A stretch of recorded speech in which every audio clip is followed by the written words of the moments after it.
प्रणाम। मैं इससे पहले भी पूर्व में नवग्रहों के बारे में संदर्भ को स्पष्ट कर चुका हूँ। ज्योतिष तत्व और ज्योतिष की विवेचना को भी स्पष्ट कर चुका हूँ।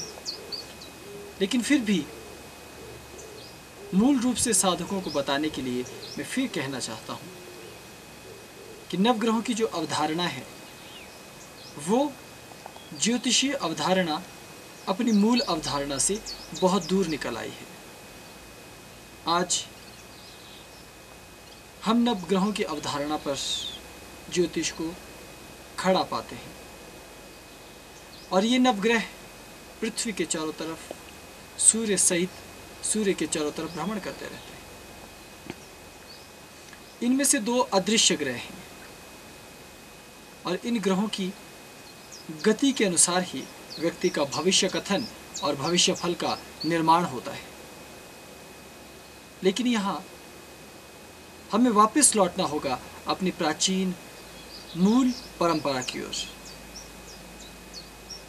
जब ग्रहों को केवल इस पृथ्वी का अधिपति अथवा पृथ्वी का नायक नहीं कहा जाता था या पृथ्वी ग्रह पर प्रभाव देने वाले कारक ग्रह नहीं माना जाता था। ये जो ब्रह्मांड में अन्य ग्रह घूम रहे हैं, इनके भीतर प्रभावित करने की क्षमताएं होती हैं और योगियों ने, ऋषि मुनियों ने, साधकों ने एक एक ग्रह के गुण को जांचा, परखा और उसके निकलने वाले आकर्षण के सिद्धांत को, उसके तत्वों को, उसके अन्य जो सूक्ष्म कारक तत्व होते हैं उनको अपने भीतर पहचाना और ये पाया कि इनकी वृत्तियां भी नवग्रह रूपी जो देवता हैं उनकी तरह मिलती जुलती हैं। इसलिए इन पिंडों का नाम भी वैसा का वैसा ही रखा गया जैसा कि मूल देवताओं का है। विषय को पहले स्पष्ट कर लें। नवग्रह हमारी परंपरा के अनुसार तब उत्पन्न हुए जब सृष्टि का संचालन करना था और उन्हें ब्रह्मा जी ने ही उत्पन्न किया है। लेकिन उन नवग्रहों में से दो राहु केतु ऐसे हैं जिन्होंने सागर मंथन के दौरान राक्षस होते हुए भी, दैत्य कुल के होते हुए भी अमृत का सेवन कर लिया। इस कारण वो दो हिस्सों में बंटकर राहु और केतु के रूप में स्थापित और प्रतिष्ठित हुए। हालांकि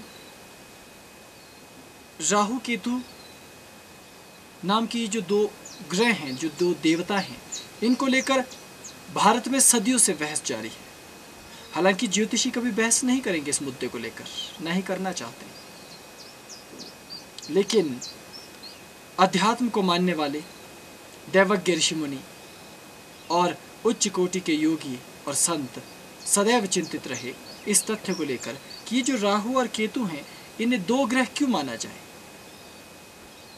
इसके पीछे सिद्धांत ये था कि जब एक ही राक्षस को काटकर उसके दो टुकड़े कर दिए गए तो दोनों के भीतर प्राण तो एक ही होना चाहिए। एक ही प्राण है और एक ही व्यक्ति है, केवल उसके शरीर के दो टुकड़े हैं।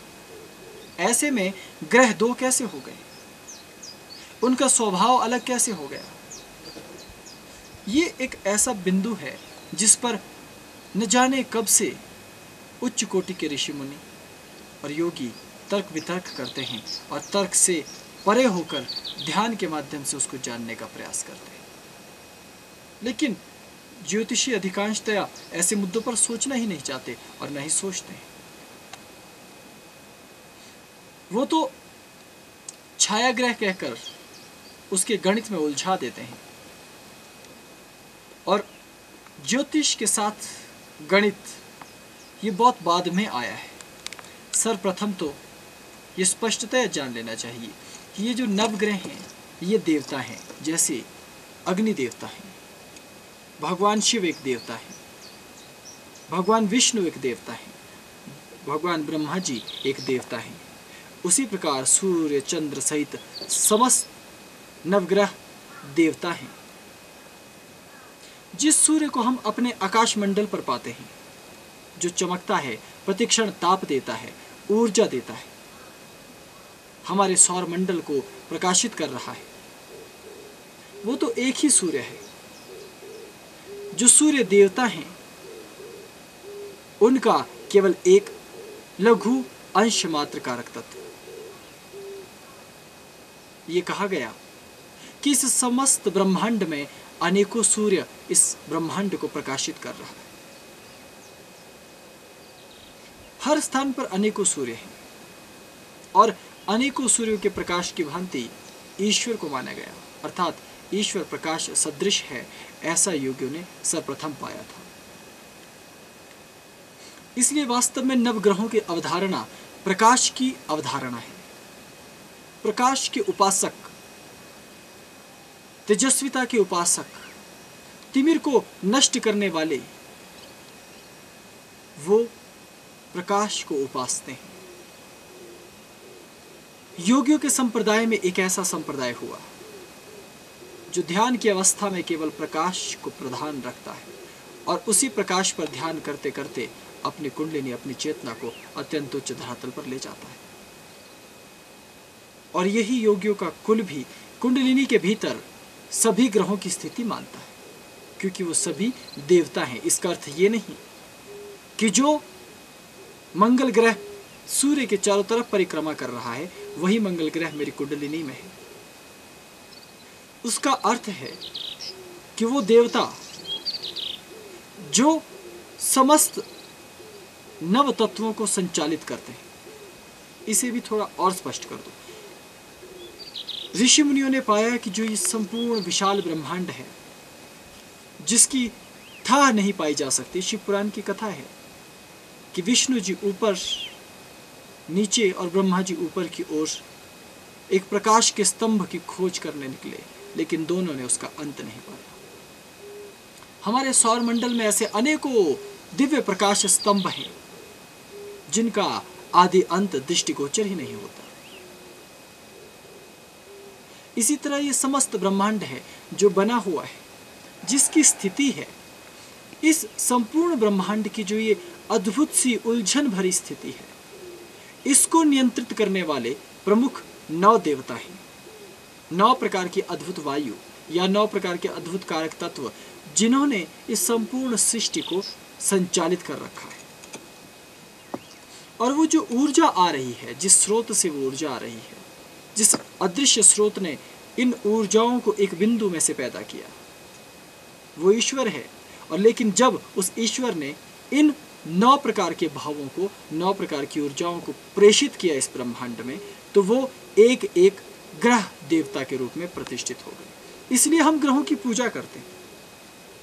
अन्यथा एक स्थूल पिंड की उपासना, निष्प्राण पिंड की उपासना का कोई औचित्य नहीं रह जाता। हालांकि हम जितनी भी चीजों को जड़ पाते हैं, निष्प्राण पाते हैं, वो भी निष्प्राण नहीं, उनमें भी प्राण है, लेकिन उनकी अपनी एक सीमा है। उसको जानने के लिए अपनी एक वैज्ञानिक बुद्धि या अपनी एक दिव्य आध्यात्मिक चेतन बुद्धि चाहिए। तो जो नवग्रह हैं वो मूलतया देवता ही हैं। यही देवता अलग अलग गुणों के द्वारा, अलग अलग कारक तत्वों के द्वारा सृष्टि को संचालित कर रहे हैं। लेकिन कालांतर में ऋषियों ने ये पाया कि जब वो पृथ्वी पर अवतरित हुए और यहाँ बैठकर उन्होंने साधनाएं की, उन्होंने ज्ञान खोजा, विज्ञान खोजा, अपने अनंत आकाश और ब्रह्मांड को निहारा, रात्रि में चमकते जब सितारों को देखा, तो वहां तक पहुंचने के लिए अनेकों अनेक उपाय खोजे। हालांकि आज ये बताना बड़ा मुश्किल है कि एक व्यक्ति यदि पत्थर पर बैठा हुआ हो और वो आकाश में चमकते सितारों को देखे और उन रहस्यों को जानने का प्रयास करे, तो वो एक स्थान पर बैठे बैठे वो सब कैसे जान सकता है। ये जानकर आज के लोग, आज के साधक अवश्य चिंता में पड़ सकते हैं, क्योंकि अब वो इस रीति को ही नहीं जानते, अब वो इस शैली को ही नहीं जानते। भीतर के अंगों को, भीतर अन्नमय की अतीन्द्रिय क्षमताओं को वो भूल गए हैं। वो केवल बाह्य उपकरणों पर ही आधारित हैं।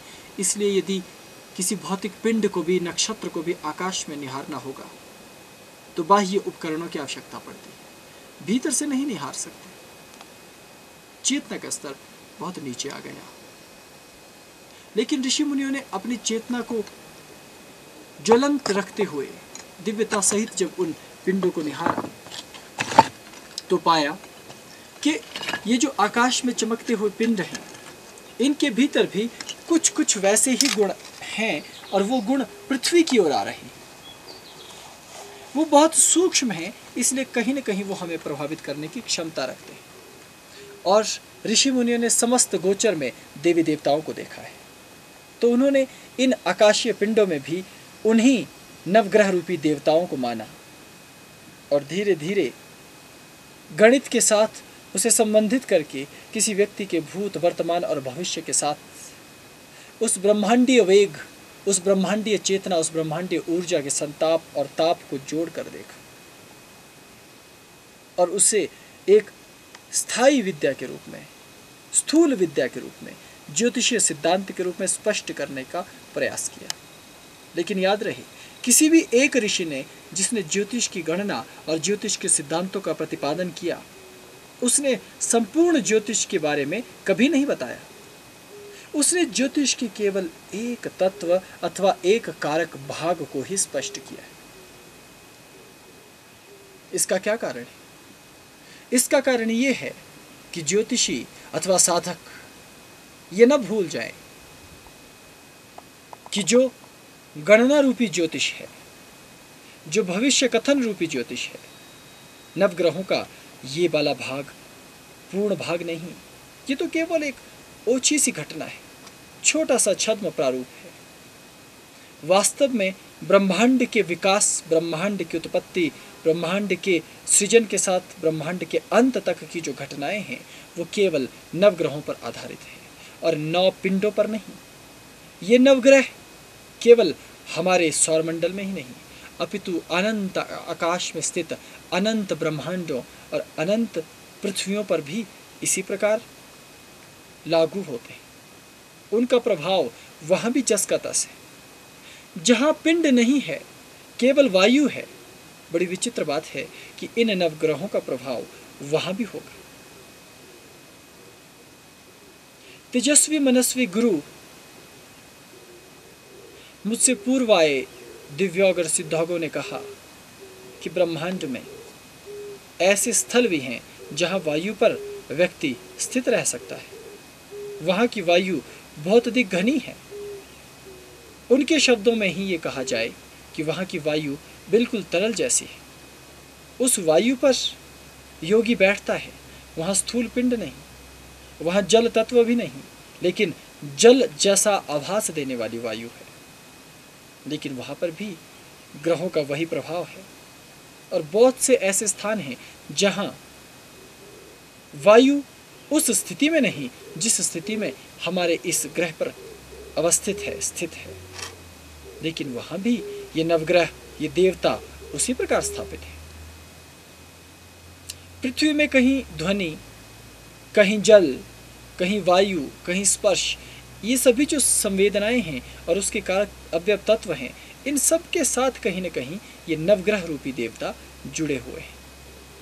लेकिन साधक इन तत्वों से अब विमुख हो चुका है, दूर हो चुका है, वो इन बातों को नहीं जानता।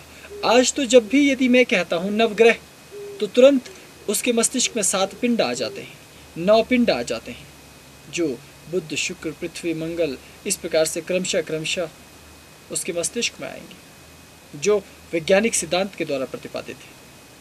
लेकिन हमारे सिद्धांतों के अनुसार ये इस प्रकार और इस क्रम में नहीं होते। हमारे यहाँ सूर्य प्रधान है, सूर्य, चंद्र, मंगल, इस प्रकार से उसकी स्थिति ऋषियों ने जानी है और उसके प्रभाव का आंकलन किया है। राहु और केतु को सबसे अंत में रखा गया क्योंकि उनका प्रभाव सबसे कम होता है। जिसका प्रभाव जितना अधिक होता है, जिस दैविक पुंज का तेज और तेजस्विता सर्वाधिक है, उसे प्रधान रखा गया। सूर्य सबसे प्रधान कारक है, इसलिए ब्रह्मांड के किसी भी कोने में जाएं तो वहाँ सूर्य ही प्रधान कारक हो। चंद्रमा हमारी पृथ्वी के चारों तरफ एक सुंदर सा पिंड घूमता रहता है। वो चंद्रमा का अवयव है, एक छोटा सा, लेकिन वो वास्तविक चंद्रमा नहीं। चंद्रमा तो देवता है। तो ये चंद्रमा केवल पृथ्वी पर ही नहीं है, अपितु समस्त ब्रह्मांडों में भी है। लेकिन जब विज्ञान ने खोज की, भौतिक विज्ञान भी आगे बढ़ा, तो उन्होंने इस ब्रह्मांड में घूमते हुए चंद्रमा को ही स्थूल रूप से नाम चंद्रमा दे दिया। इसलिए आज जैसे ही मेरे मुख से शब्द निकलेगा चंद्रमा, तो आपके मस्तिष्क में, आपके मनस्पटल पर कोई देवता नहीं उभरेगा, बल्कि आकाश में एक चंद्रमा नजर आने लगेगा कि वो उस तरह के चंद्रमा की बात हो रही है। इसी कारण चंद्रमा सहित नवग्रहों की उपासना का विधान है। मंत्र सहित और ध्यान के माध्यम से ग्रहों का ध्यान किया जाता है। अगर विराट रूप में कहा जाए तो ब्रह्मांड की अनेकों सिद्धियों के स्वामी ये नवग्रह होते हैं। इसलिए नवग्रहों की उपासना का बड़ा विराट महत्व है। एक एक ग्रह को यदि साध लिया जाए, उसकी साधना को यदि संपन्न कर लिया जाए, तो ब्रह्मांड के उस महानतम दिव्यतम एक कारक तत्व का बोध तुम्हें प्राप्त होने लगेगा। तुम जान जाओगे कि उस कारक तत्व के कारण ब्रह्मांड कैसे संचालित हो रहा है, तुम कैसे बने हुए हो।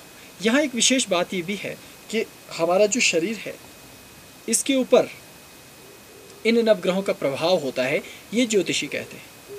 लेकिन ये तथ्य ही गलत है। नवग्रहों का प्रभाव नहीं होता, बल्कि नवग्रह हमारे भीतर पहले से ही विद्यमान है। बस उनके क्रमांक में परिवर्तन आता है। कभी एक ग्रह थोड़ा सा ऊपर हो गया, तो कभी दूसरा ग्रह थोड़ा सा ऊपर हो गया। ये जो परिस्थिति है, ये मनुष्य के विचारों को प्रभावित करती है। और जो मूल ज्योतिष है, वो दैनिक ज्योतिष की तरह नहीं बदलता। मनुष्य के शरीर में जो ग्रहों की स्थिति है, तंत्र ज्योतिषी उसे भिन्न रूप से आंकते हैं। यदि मेरा सूर्य उच्च का होगा, तो वो उम्र भर उच्च का ही रहेगा। वो विंशोत्तरी महादशा की तरह नहीं बदलेगा। वो कालखंड के अनुसार परिवर्तनशील नहीं है। इसलिए मेरे मूल जो कारक ग्रह होंगे, लगन कुंडली की भांति, वो केवल एक जैसे ही रहेंगे, वो बदलेंगे नहीं। इसलिए जो जातक जैसा पैदा हो जाता है, उसमें बहुत कम परिवर्तन आता है, लेकिन उसमें विकास की संभावनाएं होती। इसीलिए कुंडली में ग्रहों की व्यवस्था यदि आप देखें, वो बड़ी विचित्र होती है। कभी भी जन्म लग्न को देखा जाए तो उसमें 12 घर होंगे और ग्रह केवल 9। 3 घर सदा खाली ही रहेंगे। हालांकि कभी कभी 2-2, 3-3 ग्रह एक ही कोश में होते हैं, लेकिन 3 सदा रिक्त रहते हैं। उसका तात्पर्य क्या है? उसका तात्पर्य है कि भले ही मैं किसी न किसी कारक तत्व से उत्पन्न हुआ, मेरा भविष्य, मेरा परिवेश लगभग सुनिश्चित है, लेकिन फिर भी ये जो 3 घर सदैव रिक्त रहने वाले हैं ना, ये मुझे अनंत के विकास के लिए मौका देते हैं, ये मुझे अवसर देते हैं। इसलिए जिस व्यक्ति की कुंडली में जितने घर अधिक खाली होंगे, उसके अंदर विकसित होने की उतनी ही अधिक संभावनाएं प्रबल होती हैं। ये ज्योतिष का सूक्ष्म कथन है। इसलिए ज्योतिष को मूल प्रारूप से हटकर साधक को देखना चाहिए। ज्योतिषियों के लिए वो ठीक है जिस मार्ग पर वो चल रहे हैं, उनका व्यापार है, उनका कार्य है, उनकी शैली है, उनकी विद्या है, और हर एक विद्या का सम्मान होना चाहिए। ज्योतिष भी एक सम्माननीय विद्या है। वो वेदों के नेत्र हैं, लेकिन गणित के साथ स्थापित की गई फलादेश सहित जिस ज्योतिष की बात हम करते हैं, वो वाला ज्योतिष वेदों का नेत्र नहीं है। मूल ज्योतिष जो देवत्व लिए आगे बढ़ता है। इसलिए साधक को ये भली प्रकार जान लेना चाहिए कि जब वो नवग्रहों की बात करता है और नवग्रहों की साधना करता है, तो वो उसके लिए अत्यंत अनिवार्य हो जाते हैं। कौलांतक जो संप्रदाय है, जो सिद्ध पंथ का प्रथम संप्रदाय है। इस पंथ में जब कालचक्र की पूजा प्राचीन काल से होती थी तो कालचक्र के 3 प्रमुख सोपान होते हैं जो भूतकाल, वर्तमान काल और भविष्य काल के चिन्ह हैं। लेकिन इन 3 तत्वों को अर्थात 3 भागों को, समय के 3 भागों को और भी सूक्ष्म रूप में उत्पत्ति के कारक माने जाते हैं। मतलब जहाँ से इनकी उत्पत्ति हुई वो नवग्रह माने जाते हैं और ये जो नवग्रह हैं यही उसका संचालन करते हैं। इसलिए जब कालचक्र का पूजन होता है तो इन नवग्रहों का भी साथ ही साथ पूजन होता है। और किसी भी योगी को सिद्ध योगी या काल योगी कब कहा जाता है?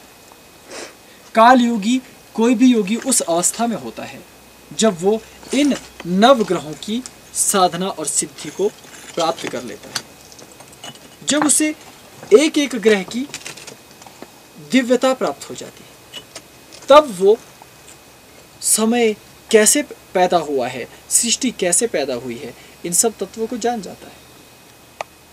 ऐसा व्यक्ति भूत, भविष्य और वर्तमान सबको जानता है। लेकिन याद रहे, नास्तिकों के पास एक ऐसा हथियार है जिसकी वजह से सदैव सिद्धों का और आस्तिकों का जीना बड़ा ही दुर्भर हुआ है। और ये तथ्य मुझे बताना भी पड़ेगा क्योंकि कलयुग में तो ये समस्याएं और अधिक विकराल हो जाएंगी। जो नवग्रह हैं ये व्यक्ति को एक बार अपने अपने गुण देकर पृथ्वी पर उत्पन्न कर देते हैं, लेकिन इसका अर्थ ये नहीं कि अब वो उनसे मुक्त हो गए। अर्थात यदि मेरा ये शरीर है और मैं ध्यान करता हूं और मैंने सहस्त्रों विद्याओं, सहस्त्रों उच्च कोटि की साधनाओं को प्राप्त कर लिया और मेरे पास दिव्य अलौकिक शक्तियां भी यदि प्राप्त मैं कर लूं, यदि उपलब्ध हैं, तो भी कुछ लग्न कुंडली को यदि आप देखें, कुछ ग्रह अपने अपने कोश में मित्र ग्रहों के साथ बैठे होंगे अथवा शत्रु ग्रहों के साथ बैठे होंगे। इसका अर्थ क्या है? इसका केवल इतना अर्थ है कि जो भी मनुष्य इस पृथ्वी पर आएगा, चाहे साक्षात परमात्मा उतरकर पृथ्वी पर आ जाए, यदि मैं परमात्मा को उठाकर पत्थर से जोर से दे मारूं तो परमात्मा का भी सर अवश्य फूटेगा। ग्रह नितांत स्थूल तत्व की बात करते हैं, हालांकि वो स्वयं अलौकिक हैं, सूक्ष्म हैं और उनकी चेतना, उनकी गणनाओं को हम अंकों में नहीं बता सकते या उनको सरल व्याख्या द्वारा हम नहीं बता सकते। यही कारण है कि ग्रहों के इस स्वभाव के कारण सदैव आस्तिकता नास्तिकता के सामने खामोश रही है, चुप रहती है। और बहुत से लोग हमेशा दुखी रहते हैं, बहुत से साधक, ये जानकर कि वो तो कभी किसी को हानि ही नहीं पहुंचाते, उन्होंने तो कभी सृष्टि का बुरा सोचा ही नहीं, लेकिन बावजूद इसके ये सृष्टि उन्हें परेशान करती है, ये उन्हें तंग करती है। और कई बार तो अधिकांश समय ऐसा होता है कि जो सत्य मार्ग पर चलने वाला है उस पर इतनी विपत्तियां आ जाती हैं और नास्तिक उस क्षण कहते हैं कि जाओ अब अपने आप को बचा लो, अपने भगवान से कहो कि वो तुम्हारी रक्षा करे, अपनी शक्तियां जो तुमने प्राप्त कर रखी है उनका प्रयोग करके दिखाओ। और ये इतना वेदना देने वाला वाक्य है जो केवल आज नहीं अपितु मुझसे बहुत पूर्व न जाने कितने ईश्वर के पुत्रों ने पृथ्वी पर सुना है। और ये वाक्य केवल आज रुक नहीं जाएगा, इसके बाद भी भविष्य में न जाने कब तक, अनंत काल तक ये वाक्य ईश्वर के साधकों को, ईश्वर के पथ पर चलने वाले पथिकों को सुनना होगा, ईश्वर के पुत्रों को सुनना होगा, उसके साधकों को सुनना होगा। और इसका कारण केवल यही नवग्रह है। जब समय चक्र की उपासना, समय चक्र की विधि साधक के हाथ लग जाती है तब तो वो इन तत्वों से मुक्त हो जाता है, लेकिन जब तक वो काल चक्र के और समय चक्र से नीचे की जो स्थिति है वो कालचक्र है, उससे नीचे की स्थिति में रहता है, तब तक वो इन स्थूल तत्वों से मुक्त नहीं हो सकता। नवग्रहों में राहु और केतु, मंगल और शनि, ये अत्यंत स्थूल पिंड है। इनके कारण नास्तिकता इस जगत में स्थापित रहती है। ना अस्ति ये जो सिद्धांत है, और भ्रम ये जो भ्रम का सिद्धांत है, मृग मारीचिका, ये इन 4 प्रमुख ग्रह देवताओं के कारण है। तर्क और खंडन ये भी इन 4 प्रमुख देवताओं के कारण है। बड़े से बड़ा योगी, बड़े से बड़ा अवतार इन 4 कारक ग्रहों को, ग्रह देवताओं को लांग नहीं सकता। इसी कारण कोई भी योगी हो, कोई भी यति हो, कोई भी सन्यासी हो, कोई भी धर्मगुरु हो, या तो उसे इन 4 ग्रहों के विरुद्ध अपनी सुरक्षा प्रणाली मजबूत करनी होती है, या उनके प्रकोप को सहना ही होता है। किसी ने मुझसे पूछा कि कलयुग में संतों के स्वभाव में बड़ा परिवर्तन आ गया। अब पहले योगी एक कमंडल लिए मेरी तरह किसी भी बीहड़ अथवा वन प्रदेश में घूमने जाया करते थे। कोई भी व्यक्ति मिल जाए, किसी भी धर्म, किसी भी जाति का, उससे यदि भोजन की याचना की जाए तत्क्षण भोजन दे देगा, सहायता की याचना की जाए तत्क्षण सहायता प्रदान करेगा, स्वयं सेवा करेगा। आप हमारे राष्ट्र को देख लीजिए, यहाँ किसी भी धर्म का प्रमुख व्यक्ति रहा हो, जब भी वो किसी गांव में गया तो वहाँ अन्य धर्मों के लोग भी उसके श्री चरणों में बैठे और उससे अच्छी सीखने योग्य बातें सीखी। लेकिन उस युग और इस युग में अंतर आ गया। आज यदि आप किसी के पास भोजन की याचना के लिए भी जाते हो तो तुम्हें रोटी का एक टुकड़ा तक देने को राजी नहीं। ऐसी स्थिति में कोई क्या करेगा? आज इन कारक 4 तत्वों का प्रभाव अधिक बढ़ गया, क्योंकि कलयुग का जो समय है, मैंने आज से पहले कभी युगों के विषय में नहीं बताया, आज भी नहीं बता रहा हूं, लेकिन भविष्य में संदर्भ को ध्यान रखूंगा। कलयुग के कारण इन 4 कारक ग्रह देवताओं को अधिक बल मिला, इसलिए नास्तिक तत्व और वैचारिक तत्व जिसको हम तर्क कहते हैं, और स्थूल तत्व जिसको हम विज्ञान कहते हैं, ये बलशाली हुए, क्योंकि ये 4 ग्रह देवता इन चीज़ों के प्रधान देवता हैं, इनको समर्थन देने वाले हैं, इनको बढ़ोतरी देने वाले हैं। इसलिए पत्रकारिता जैसे कार्य, जैसे प्राचीन समय में ऋषि मुनि किया करते थे, वो समाज की उत्तम कुल, उत्तम वर्ण, उत्तम विचार, सब उत्तम चीज़ों को समाज में लाते थे ताकि सभ्यता का विकास हो। लेकिन आज बिल्कुल विपरीत है। आज दुर्गुण, बुरे से बुरे आदमी को सबसे ऊपर लाकर दिखाया जाता है, हालांकि उसकी प्रशंसा नहीं होती, लेकिन दिखाने मात्र से वो प्रशंसनीय लगने लगता है। आज उन सब तत्वों में भी परिवर्तन आ गया। इस कारण आध्यात्मिकता बदल गई और मजबूरन जो आध्यात्मिक संत थे उन्हें समाज में रहने के लिए अपनी स्थितियों को बदलना पड़ा। आज यदि तुम सन्यासी हो जाओ और अकेले किसी रास्ते जाओ तो इतनी मुसीबतें आएंगी कि तुम एक राज्य से दूसरे राज्य नहीं जा सकते, तो एक देश से दूसरे देश क्या जाओगे। और ठीक वैसे ही यदि तुम कलयुग में रह रहे हो और कोई बड़ा संत अपने चारों तरफ अपनी मौलिक व्यवस्थाएं बना दे, भारी भीड़, भारी व्यवस्थाएं रखें, तो वो एक गांव से दूसरे गांव तो क्या, एक देश से 100 देशों तक जा सकता है बिना किसी समस्या, बिना किसी अड़चन के। और लोग ये पूछ सकते हैं कि संत इतना धन, इतनी शोहरत, इतना नाम, इतना सम्मान, आखिर इन सबको संग्रहित क्यों कर रहे हैं? तो उसके पीछे इन्हीं कारक ग्रह देवताओं का खेल है। हालांकि बड़े बड़े योगियों ने इन ग्रहों से टकराने का साहस किया है। पीपलाद जैसे ऋषि ने कहा, मुझे न तो नाम चाहिए, न धन चाहिए, न सम्मान चाहिए, दुनिया और ये संसार, ये जगत मेरे साथ जो करना चाहे वो करे। और अंत में जब उनके पिता का स्वर्गवास हो गया, वो बहुत गरीब हो गए, समाज में हर व्यक्ति उन्हें दुत्कारने लगा, कोई व्यक्ति उनका सम्मान तक नहीं कर रहा था। उस क्षण में उन्होंने फिर शनि को प्रताड़ित किया। जो मूल शनि तत्व था उसकी गति को स्तंभित करने का प्रयास किया। ऐसा विज्ञान उन्होंने उत्पन्न किया साधना से, इसलिए शनि की गति ही परिवर्तित हो गई। लेकिन आज शायद वर्तमान संतों में, वर्तमान ऋषियों में वो तपोबल नहीं है, लेकिन उसका उपाय भौतिक रूप से किया गया।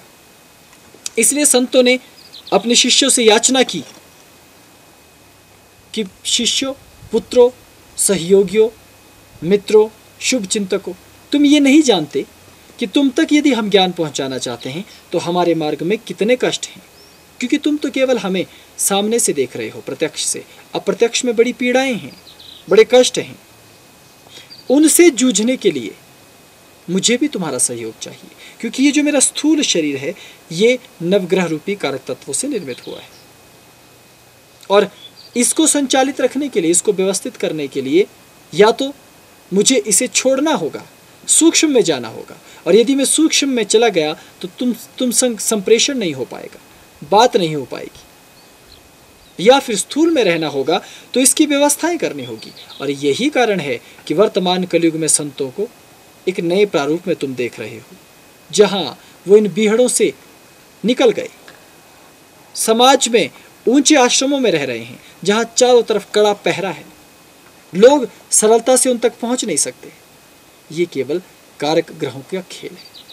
लेकिन तुम अपनी साधनाओं को जब आगे बढ़ाओ, तुम्हें इन तत्वों से कुछ नहीं लेना देना, तुम्हें केवल अपनी साधनाओं से लेना देना है। और साधना में भी जब तुम आगे के तत्वों की खोज करोगे या उच्च कोटि पर चेतना को ले जाने लगोगे, तो विविध प्रकार के तत्वों का ज्ञान तुम्हें होने लगेगा।